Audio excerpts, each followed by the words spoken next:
ಹಿಂದೆ ಒಂದು ವಿಡಿಯೋದಲ್ಲಿ ಹೇಳಿದ್ದೆ. ಅಂದ್ರೆ ಅವರು ಒಂದು ಕಾಲಕ್ಕೆ ಅವರು ಡಿ.ಜಿ.ಐ.ಜಿ ಅವರಿಗೆ ಒಂದು ವರದಿಯನ್ನ ಕೊಡಬೇಕು. ಆ ತರದೊಂದು ವರದಿಯನ್ನು ಕೊಟ್ಟಿದ್ದಾರೆ ಅನ್ನುವಂತ ಮಾಹಿತಿಯನ್ನ ನಿಮ್ಗೆ ಕೊಟ್ಟಿದ್ದೆ.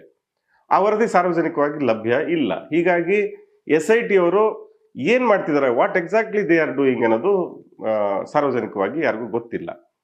ಸೊ ಹೀಗಾಗಿ ಈ 74 ಪ್ರಕರಣಗಳು ಎಸ್.ಐ.ಟಿಯ ಪರಿಮಿತಿಯ ಒಳಗಡೆ ಇದ್ದಾವ ಅಂದ್ರೆ ಅದ್ರೊಳಗಡೆ ಅದ್ ಕೆಲಸ ಮಾಡ್ತಿದ್ಯಾ ಅನ್ನುವಂತ ಪ್ರಶ್ನೆಗೆ ನಮ್ಗಿನ್ನೂ ಉತ್ತರ ಸಿಕ್ಕಿಲ್ಲ. ಆ ಉತ್ತರನ ಎಸ್.ಐ.ಟಿ ಅವರೇ ಕೊಡಬೇಕಾಗತ್ತೆ.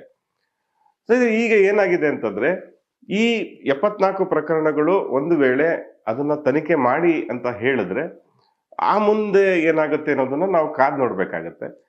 ಒಂದು ವಿಶೇಷ ಏನು ಅಂತಂದ್ರೆ ಬಾಲನ್ ಅವರು ಕೂಡ ಇದನ್ನ ಬಹಳ ಸ್ಪಷ್ಟವಾಗಿ ಹೈಕೋರ್ಟ್ ನಲ್ಲಿ ಹೇಳಿದ್ರು. ಅಂದ್ರೆ ಎಸ್.ಐ.ಟಿಗೆ ಸರ್ಕಾರ ಒಂದು ಪೊಲೀಸ್ ಠಾಣೆಯ ಒಂದು ಸೌಲಭ್ಯ, ಒಂದು ಅಧಿಕಾರವನ್ನ ಕೂಡ ಕೊಟ್ಟಿದೆ ಅಂತ ಹೇಳಿ ಅದನ್ನ ಅವ್ರು ಬಳಸ್ಕೊಂಡೇ ಇಲ್ಲ. ಒಂದು ಪೊಲೀಸ್ ಠಾಣೆಯ ಸ್ಟೇಟಸ್ ಅನ್ನ ಎಸ್.ಐ.ಟಿಗೆ ಕೊಟ್ಟ ನಂತರ ಎಸ್.ಐ.ಟಿ ತಾನೇ ಸ್ವತಂತ್ರವಾಗಿ ಪ್ರಕರಣಗಳನ್ನ ಎಫ್.ಐ.ಆರ್ ಗಳನ್ನ ದಾಖಲಿಸುವಂತ ಅಧಿಕಾರ ಹೊಂದಿರುತ್ತೆ. ನೋಡಿ, ಅದು ಇಲ್ದಲೇ ಇದ್ದಂತ ಸಂದರ್ಭದಲ್ಲಿ ಅವರು ಬೇರೆ ಠಾಣೆಗಳಲ್ಲಿ ಆದಂತ ಪ್ರಕರಣಗಳಿಗೆ ಸಂಬಂಧಪಟ್ಟಂತೆ ಅವರು ವರದಿಯನ್ನು ಕೊಡಬಹುದೇ ಹೊರತು ಅವರಾಗೆ ಒಂದು ಪ್ರಕರಣವನ್ನು ದಾಖಲಿಸ್ಕೊಳಕ್ ಸಾಧ್ಯ ಇರಲಿಲ್ಲ. ಹೀಗಾಗಿ ಸರ್ಕಾರ ಆರಂಭದಲ್ಲೇನೆ ಎಸ್.ಐ.ಟಿ ತನ್ನ ಚಟುವಟಿಕೆಗಳನ್ನ ಆರಂಭ ಮಾಡಿದಂತ ಸಂದರ್ಭದಲ್ಲಿ ಅವರು ಒಂದು ಪೊಲೀಸ್ ಠಾಣೆಯ ಮಾನ್ಯತೆಯನ್ನು ಕೂಡ ಎಸ್.ಐ.ಟಿ ಕೊಟ್ಟಿದ್ರು. ಆದ್ರೆ ಅದು ಇದುವರೆಗೆ ಯಾಕೆ ಬಳಕೆ ಮಾಡ್ಕೊಂಡಿಲ್ಲ ಅನ್ನೋದು ಬಹಳಷ್ಟು ಜನರ ಪ್ರಶ್ನೆ. ಮತ್ತೆ ಇನ್ನೊಂದು ಪ್ರಶ್ನೆನೂ ಇದೆ. ಅಂದ್ರೆ ಎಸ್.ಐ.ಟಿ ಎಫ್.ಐ.ಆರ್ ಗಳನ್ನ ದಾಖಲಿಸಿಲ್ಲ ಅಂತ ನಾವು ಹೇಗೆ ಅನ್ಕೊಳ್ಳೋದು, ದಾಖಲಿಸಿದ್ರು ಇರಬಹುದು ಅನ್ನುವಂತ ವಾದ ಕೂಡ ಇದೆ. ಅದೇನೇ ಇರಲಿ, ಈಗ ಈ 74 ಪ್ರಕರಣಗಳಲ್ಲಿ ಪ್ರತ್ಯೇಕವಾದ ಎಫ್.ಐ.ಆರ್ ಆಗತ್ತಾ, ಅಥವಾ ಅದರಲ್ಲಿ ತುಂಬಾ ಸಸ್ಪಿಷಿಯಸ್ ಆದಂತಹ ಪ್ರಕರಣಗಳನ್ನ ಪಿಕ್ ಮಾಡಿ ಎಫ್.ಐ.ಆರ್ ಮಾಡ್ಬೋದಾ, ಏನೇನ್ ಮಾಡ್ಬೋದು, ಅದೆಲ್ಲ ಕೂಡ ಬಹಳ ಕುತೂಹಲಕಾರಿಯಾದ ವಿಷಯ. ಸ್ನೇಹಿತರೆ, ನಾನು ಆರಂಭದಿಂದನೂ ಹೇಳ್ತಾ ಇದ್ದೆ, ಧರ್ಮಸ್ಥಳ ಪ್ರಕರಣಗಳಿಗೆ ಸಂಬಂಧಪಟ್ಟಂತೆ ಇದು ಮುಗಿದ ಅಧ್ಯಾಯ, ಇದು ಎಲ್ಲೋ ಒಂದು ಪ್ರೊಪಗಂಡ, ಒಂದು ಷಡ್ಯಂತ್ರ ಅಂತ ಈ ಮೀಡಿಯಾದವರೆಲ್ಲ ಬೊಬ್ಬೆ ಹಾಕ್ತಾರಲ್ಲ, ಆ ರೀತಿ ಅದನ್ನ ಮುಗಿಸೋದಿಕ್ಕೆ ಸಾಧ್ಯನೇ ಇಲ್ಲ. ಯಾರೇ ಎಷ್ಟೇ ತರಾತುರಿಯಲ್ಲಿ, ಯಾರೇ ಎಷ್ಟೇ ಬಹಳ ಧಾವಂತದಲ್ಲಿ ಇದು ಮುಗಿದು ಬಿಡ್ಬೇಕು, ಇದು ಕ್ಲೋಸ್ ಆಗ್ಬಿಡ್ಬೇಕು, ಯಾರೋ ಸಮ್ ಜನಗಳಿಗೆ ಕ್ಲೀನ್ ಚಿಟ್ ಕೊಟ್ಬಿಡ್ಬೇಕು ಅನ್ನುವಂತ ಏನು ಆ ಹಪಾಹಪಿ ಇದೆಯಲ್ಲ, ಅದು ತಾತ್ಕಾಲಿಕವಾಗಿ ಅದೆಲ್ಲ ಓಡ್ತದೆ ನೆರೆಟಿವ್ಗಳು. ಆದ್ರೆ ಅದು ಸಾಧ್ಯನೇ ಇಲ್ಲ. ಯಾಕೆಂದ್ರೆ ಇಲ್ಲಿ ನಡೆದಿರುವಂತ ಘಟನೆಗಳಿದೆಯಲ್ಲ, ಆ ವಿದ್ಯಮಾನಗಳನ್ನ ಮರೆಮಾಚೋದಿಕ್ಕೆ ಸಾಧ್ಯನೇ ಇಲ್ಲ. ಯಾಕೆಂದ್ರೆ ನಾನು ಬಹಳ ಹಿಂದಿನಿಂದ ಕೂಡ ಹೇಳ್ತಾ ಇದ್ದೀನಿ, ಅಲ್ಲಿ ಬೀದಿಲಿ ಅಂದ್ರೆ ರಸ್ತೆಯಲ್ಲಿ ನಮ್ ಕಣ್ಣು ಮುಂದೆ ಚೆಲ್ಲಾಡ್ಕೊಂಡು ಬಿದ್ದಿದೆ ಸಾಕ್ಷಿಗಳು. ಹೀಗಾಗಿ ಅದನ್ನ ಮುಚ್ಚಿಡೋದಕ್ಕೆ ಸಾಧ್ಯನೇ ಇಲ್ಲ. ಯಾರಾದ್ರೂ ಮುಚ್ಚಿಡಕ್ ಪ್ರಯತ್ನ ಪಟ್ರೆ ಅದು ಮತ್ತೆ ಎದ್ದು ಬರ್ತಾನೆ ಇರುತ್ತೆ. ಈ ಮಾತನ್ನ ನಾನು ಹೇಳಿದ್ದೆ. ನೋಡಿ, ಈಗ ಈ 74 ಪ್ರಕರಣಗಳು ಓಪನ್ ಆಗುವಂತಹ, ಮತ್ತೆ ಅದರ ಬಗ್ಗೆ ತನಿಖೆ ಆಗುವಂತ ಸಾಧ್ಯತೆಗಳು ಕಾಣಿಸ್ತಾ ಇದೆ. ಇದು ಒಂದು ಆಶಾದಾಯಕವಾದ ಬೆಳವಣಿಗೆ. ಸ್ನೇಹಿತರೆ, ಈಗ ಮತ್ತೊಂದು ವಿದ್ಯಮಾನವನ್ನ ನಿಮ್ಮ ಮುಂದೆ ಇಡೋದಕ್ಕೆ ಪ್ರಯತ್ನ ಪಡ್ತೀನಿ. ಇದು BLR ಪೋಸ್ಟ್ ನಲ್ಲಿ ಬರುವಂತ ವರದಿಗಳು ನಂಬಿಕೆಗೆ ಅರ್ಹವಾದ ವರದಿಗಳಾದ್ರಿಂದ ನಾನು ಅದನ್ನು ಕೋಟ್ ಮಾಡೋದಕ್ಕೆ ಪ್ರಯತ್ನ ಪಡ್ತೀನಿ. ಸ್ನೇಹಿತರೆ, ಅದು ವರದಿ ಏನ್ ಹೇಳುತ್ತೆ ಅಂದ್ರೆ, ಎಸ್.ಐ.ಟಿ ಅವರು ಬಂಗ್ಲೆಗುಡ್ಡ ಅರಣ್ಯ ವ್ಯಾಪ್ತಿಯಲ್ಲಿ ಆ ಪ್ರದೇಶದಲ್ಲಿ ಮತ್ತೆ ಉತ್ಖನನ ಪ್ರಕ್ರಿಯೆಯನ್ನ ಆರಂಭಿಸೋದಕ್ಕೆ ಚಿಂತನೆ ನಡೆಸಿದ್ದಾರೆ ಅನ್ನುವಂಥದ್ದು ಮಾಹಿತಿ. ಉತ್ಖನನ ಅಂದ್ರೆ ಎಕ್ಸುಮೇಷನ್ ಅನ್ನುವಂಥದ್ದು. ಇದು ಕೂಡ ಬಹಳ ಶಾಕಿಂಗ್ ಆದ ಮಾಹಿತಿ. ಅದು ಇದ್ರ ಬಗ್ಗೆ ನಾವು ತುಂಬಾ ಮಾತಾಡಿದೀವಿ. ವಿಶೇಷವಾಗಿ ಡಿಟಾಕ್ಸ್ ನಲ್ಲಿ ಬಂಗ್ಲೆಗುಡ್ಡಕ್ಕೆ ಸಂಬಂಧಪಟ್ಟಂತೆ ಸಾಕಷ್ಟು ವಿಡಿಯೋಗಳಿದೆ, ನೀವು ನೋಡ್ಕೊಂಡ್ ಬರ್ಬೋದು. ಒಂದು ಬುರುಡೆಯ ಮಹಜರನ್ನ ಮಾಡುವಂತ ಸಂದರ್ಭದಲ್ಲಿ ಅಲ್ಲಿ ಸುಮಾರು 7 ತಲೆಬುರುಡೆಗಳು ಮತ್ತೆ 100 ಮೂಳೆಗಳನ್ನ ಎಸ್.ಐ.ಟಿ ಅವರು ಪತ್ತೆ ಮಾಡ್ತಾರೆ. ಅವುಗಳನ್ನೆಲ್ಲ ಸೆಕ್ಯೂರ್ ಮಾಡಿ ಅವುಗಳನ್ನೆಲ್ಲ ಫೊರೆನ್ಸಿಕ್ ಪರೀಕ್ಷೆಗೆ ಕಳಿಸ್ತಾರೆ. ಸ್ನೇಹಿತರೆ, ಇದು ಒಂದ್ ರೀತಿಯಾದಂತ ಬಹಳ ವಿಲಕ್ಷಣವಾದ ಘಟನೆ. ಅದು ದೇಶ ಅಂತಲ್ಲ, ಯಾವುದೇ ಜಗತ್ತಿನ ಯಾವುದೇ ಮೂಲೆಯಲ್ಲೂ ಕೂಡ ಹೀಗೆ ಒಂದು ಸ್ಮಶಾನ ಅಲ್ಲದ ಅಥವಾ ಯಾವುದೇ ಒಂದು ಹೆಣಗಳನ್ನ ವಿಲೇಮಾರಿ ಮಾಡುವಂತಹ ಜಾಗ ಅಲ್ಲದ ಜಾಗದಲ್ಲಿ ಒಂದು ಗುಡ್ಡದ ಮೇಲೆ, ಆ ಗುಡ್ಡ ಹತ್ಕೊಂಡು ಹೋಗೋಕ್ಕೂ ಕೂಡ ಬಹಳ ಕಷ್ಟ, ಅಂತ ಗುಡ್ಡದ ಮೇಲೆ ನೆಲದ ಮೇಲೆನೆ ಹರಡಿಕೊಂಡು ಶವಗಳು ಬಿದ್ದಿರುವಂತಹ ಉದಾಹರಣೆ ಎಲ್ಲೂ ಕೂಡ ನಾವು ಕಾಣಿಸೋದು ಸಾಧ್ಯ ಇಲ್ಲ. ಇದಕ್ಕಾಗಿ ಒಬ್ಬ ಅಲ್ಲಿ ಅದನ್ನ ಪ್ರತ್ಯಕ್ಷವಾಗಿ ನೋಡಿದಂತ ಒಬ್ಬ ಅಧಿಕಾರಿ ಹೇಳಿದಂತ ಮಾತು, ಒಂದು ಬ್ಯಾಟಲ್ ಫೀಲ್ಡ್ ತರ ಇತ್ತು ಇದು ಅನ್ನುವಂತ ಮಾತು. ಈ ಪ್ರಕರಣಕ್ಕೆ ಸಂಬಂಧಪಟ್ಟಂತೆ ನಾವು ಅವಾಗಲೇ ಹೇಳ್ತಾ ಇದ್ವಿ, ಅಂದ್ರೆ ಭೂಮಿಯ ಮೇಲ್ಪದರದಲ್ಲೇ ಇಷ್ಟೊಂದು ಅವಶೇಷಗಳು ಸಿಕ್ಕಿರುವಾಗ ಈ ಜಾಗದಲ್ಲಿ ಏನಾದರೂ ಉತ್ಖನನ ಮಾಡಿದರೆ ಇನ್ನೆಷ್ಟು ಹೆಣಗಳು ಅಥವಾ ಅವಶೇಷಗಳು ಸಿಗಬಹುದು ಅನ್ನುವಂಥ ಮಾತನ್ನ ನಾವು ಕೂಡ ಮಾತಾಡಿದ್ವಿ. ಆದ್ರೆ SIT ಅವರು ಅದನ್ನೇನು ಮಾಡಲಿಲ್ಲ. ಅಂದ್ರೆ ಅವರು ವಿಠಲ್ ಗೌಡ್ರನ್ನ ಕರ್ಕೊಂಡು ಮಹಜರ್ಗೆ ಹೋದಂತ ಸಂದರ್ಭದಲ್ಲಿ ಆ ತಲೆಬುರುಡೆಗಳನ್ನ ಮತ್ತೆ ಮೂಳೆಗಳನ್ನ ನೋಡ್ತಾರೆ, ಮತ್ತೆ ವಾಪಸ್ ಬರ್ತಾರೆ. ವಾಪಸ್ ಬಂದು ನಂತರ ಆ ಇಡೀ ಪ್ಲೇಸ್ ಅನ್ನ ಆ, ಆ, ತಮ್ಮ ಅಂದ್ರೆ ಅದನ್ನ ಭದ್ರತೆಯನ್ನ ಕೊಡ್ತಾರೆ. ನಂತರ ಹೋಗಿ ಸೋಕೋ ಟೀಮ್ನ ಕರ್ಕೊಂಡು ಹೋಗಿ ಎಲ್ಲಾ ಬುರುಡೆಗಳನ್ನ ಮೂಳೆಗಳನ್ನ ಅಲ್ಲಿಂದ ತಗೊಂಡ್ ಬರ್ತಾರೆ. ಅದಾದ ನಂತರ ಅದು ಅಲ್ಲಿಗೆ ನಿಂತು ಹೋಗಿತ್ತು. ಬಹಳ ತಿಂಗಳುಗಳೇ ಕಳೆದು ಹೋಗ್ಬಿಟ್ಟಿದೆ.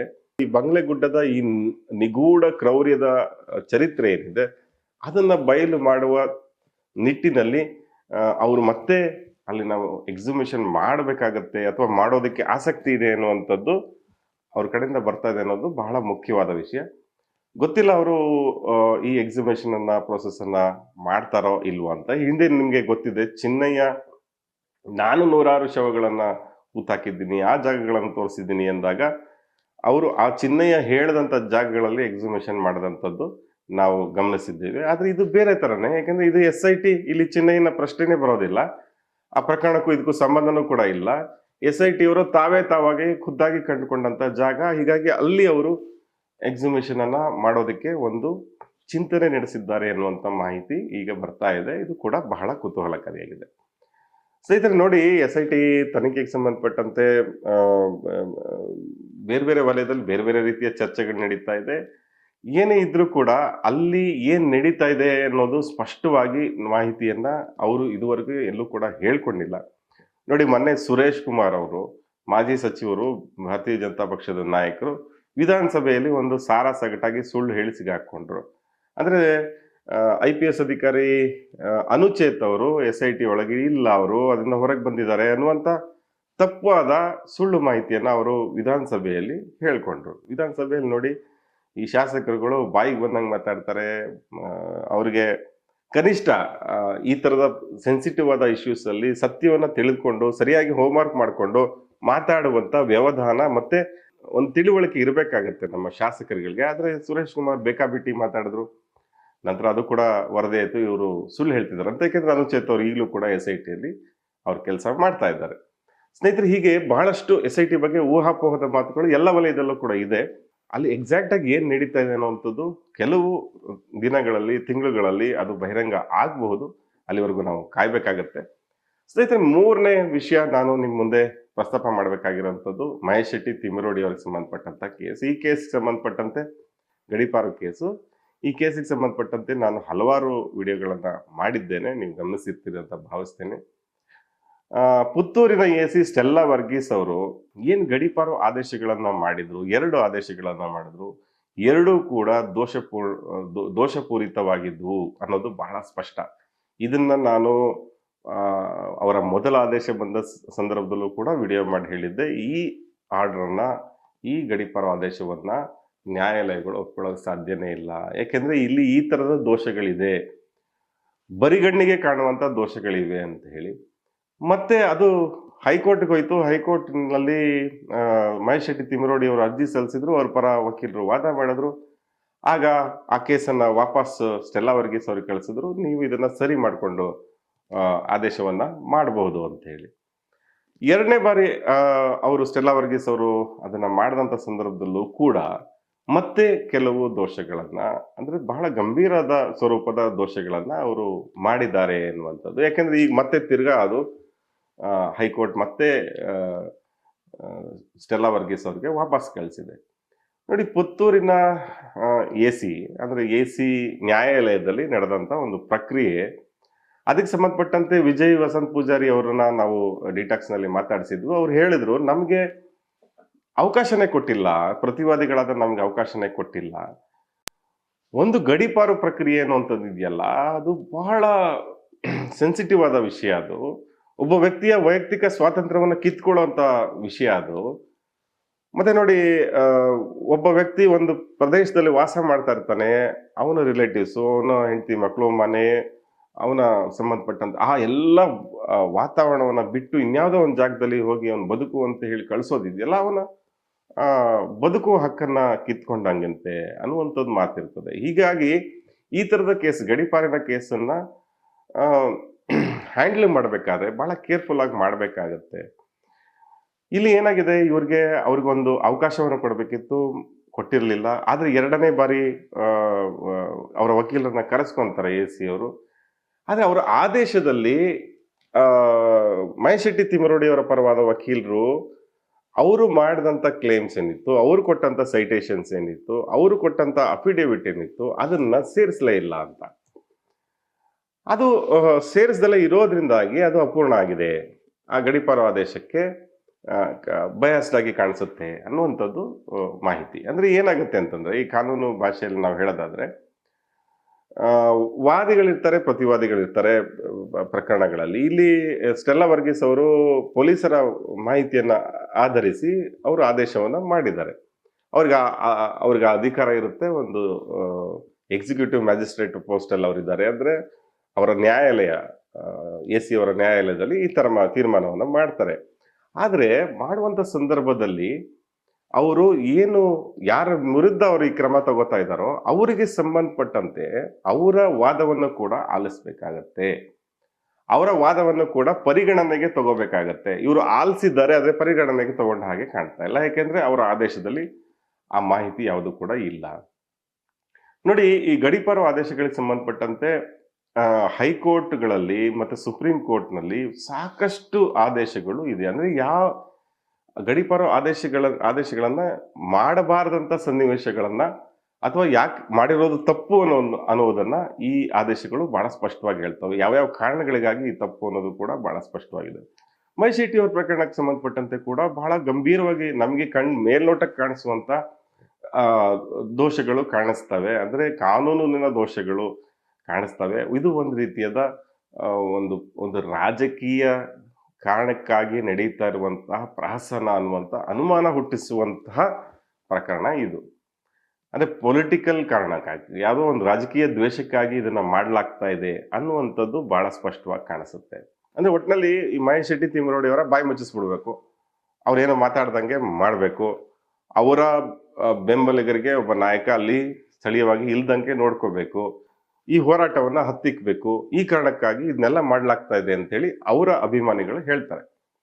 ಸೊ ಅದನ್ನ ನಂಬೋದಕ್ಕೂ ಕೂಡ ಬಹಳಷ್ಟು ಕಾರಣಗಳು ಕಾಣಿಸ್ತವೆ. ಯಾಕೆಂದ್ರೆ ದಕ್ಷಿಣ ಕನ್ನಡ ಜಿಲ್ಲೆಯಲ್ಲಿ ಬಹಳಷ್ಟು ಜನರಿಗೆ ಈ ಗಡೀಪಾರು ನೋಟಿಸ್ ಅನ್ನ ಕೊಡಲಾಗಿತ್ತು. ಆದ್ರೆ ಇವರ ಮೇಲೆ ಮಾತ್ರ ಈ ಆದೇಶ ಯಾಕೆ ಬರ್ತಾ ಇದೆ, ಮತ್ತೆ ಇತ್ತೀಚೆಗೆ ಅವ್ರು ಯಾವುದೇ ಆ ತರದ ಕ್ರೈಮ್ಗಳಲ್ಲಿ ಪಾಲ್ಗೊಳ್ಳದಲ್ಲ ಇದ್ರು ಯಾಕೆ ಬರ್ತಾ ಇದೆ, ಯಾವಾಗಲೂ 20-25 ವರ್ಷಗಳ ಹಿಂದಿನ ಪ್ರಕರಣಗಳನ್ನ ಯಾಕೆ ಉಲ್ಲೇಖ ಮಾಡ್ಲಾಗ್ತಾ ಇದೆ, ಮತ್ತೆ ಇನ್ನು ಟ್ರಯಲ್ ನಲ್ಲಿ ಇರುವಂತಹ ಪ್ರಕರಣಗಳನ್ನ ಯಾಕೆ ಉಲ್ಲೇಖಿಸಿ ಈ ಗಡೀಪಾರನ್ನ ಮಾಡಲಾಗಿದೆ.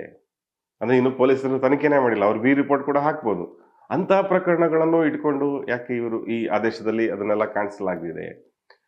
ಅದೆಲ್ಲಕ್ಕಿಂತ ಬಹಳ ವಿಚಿತ್ರ ಅಂದ್ರೆ ಪೊಲೀಸ್ನವರೇ ಬಿ ರಿಪೋರ್ಟ್ ಈ ಪ್ರಕರಣದಲ್ಲಿ ಹುರುಳಿಲ್ಲ ಅಂತ ಬಿ ರಿಪೋರ್ಟ್ ಹಾಕಿದಂತ ಪ್ರಕರಣಗಳನ್ನು ಕೂಡ ಇಲ್ಲಿ ಉಲ್ಲೇಖ ಮಾಡಿದಂತ ಉದ್ದೇಶ ಏನು? ಹಾಗೆ ಮಾಡಬಹುದಾ? ಮತ್ತೆ 10 ವರ್ಷಕ್ಕಿಂತ ಹಿಂದಿನ ಪ್ರಕರಣಗಳನ್ನ ಉಲ್ಲೇಖ ಮಾಡಿ ಗಡೀಪಾರು ಮಾಡಬಹುದು. ಈ ಎಲ್ಲ ಕಾನೂನಿನ ಪ್ರಶ್ನೆಗಳಿದಾವೆ.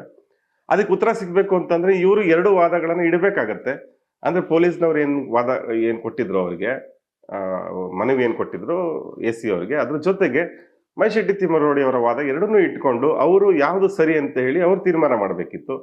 ಆ ತೀರ್ಮಾನ ನಂತರ ನ್ಯಾಯಾಂಗದ ಪರಾಮರ್ಶೆಗೆ ಒಳಪಡುತ್ತೆ, ಅದು ಬೇರೆ ವಿಷಯ. ಆದ್ರೆ ಇವರು ಒಂದ್ ಸೈಡ್ ಅದನ್ನೇ ಬರೀ ಪೊಲೀಸ್ ವರದಿಯನ್ನೇ ಇಟ್ಕೊಂಡು ಅದನ್ನು ಮಾತ್ರ ರೆಫರ್ ಮಾಡಿ, ಅದನ್ನ ಮಾತ್ರ ಕೋಟ್ ಮಾಡಿ ಆದೇಶವನ್ನ ಮಾಡ್ತಾ ಇರೋದು 2ನೇ ಬಾರಿ ವಾಪಸ್ ಹೋಗಿರೋಂಥದ್ದು ಒಬ್ಬ ಘನತೆ ಹೊತ್ತ ಅಧಿಕಾರಿಗೆ ಅದು ಗೌರವ ತರುವಂತ ವಿಷಯ ಅಲ್ಲ ಅನ್ನೋದಂತೂ ಬಹಳ ಸ್ಪಷ್ಟ. ಸ್ನೇಹಿತರೆ, ಆ ಪ್ರಕರಣ ಕೂಡ ಮುಂದೆ ಏನಾಗುತ್ತೆ ನೋಡಬೇಕು. ಅವರಿಗೆ 3 ವಾರಗಳ ಕಾಲಾವಕಾಶನ ಕೊಟ್ಟಿದ್ದಾರೆ. ಎಸಿ ಸ್ಟೆಲ್ಲಾ ವರ್ಗೀಸ್ ಅವರು ಯಾವ ರೀತಿ ಕ್ರಮ ತಗೋತಾರೆ, ಅವರು ಮತ್ತೆ ಇನ್ನೊಂದು ಆದೇಶ ಮಾಡ್ತಾರಾ, ಅಥವಾ ಮತ್ತೊಮ್ಮೆ ಮುಖಭಂಗ ಆಗ್ಬಾರ್ದು ಅನ್ನೋ ಕಾರಣಕ್ಕಾಗಿ ಈ ಗಡೀಪಾರು ಆದೇಶವನ್ನು ರದ್ದು ಮಾಡುವಂತ ಸಾಧ್ಯತೆ ಏನಾದ್ರು ಇದೆಯಾ, ಎಲ್ಲಕ್ಕೂ ಕೂಡ ಕಾದು ನೋಡೋಣ.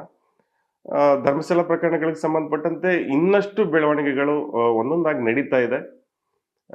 ಅದೆಲ್ಲನೂ ಕೂಡ ನಾವು ಮುಂದಿನ ಸಂಚಿಕೆಗಳಲ್ಲಿ ನೋಡ್ತಾ ಹೋಗೋಣ. ಈ ಸಂಚಿಕೆ ನೋಡಿ ನಿಮ್ಗೆ ಏನಿಸ್ತು ಕಮೆಂಟ್ ಮಾಡಿ ತಿಳಿಸಿ. ನಮಸ್ಕಾರ.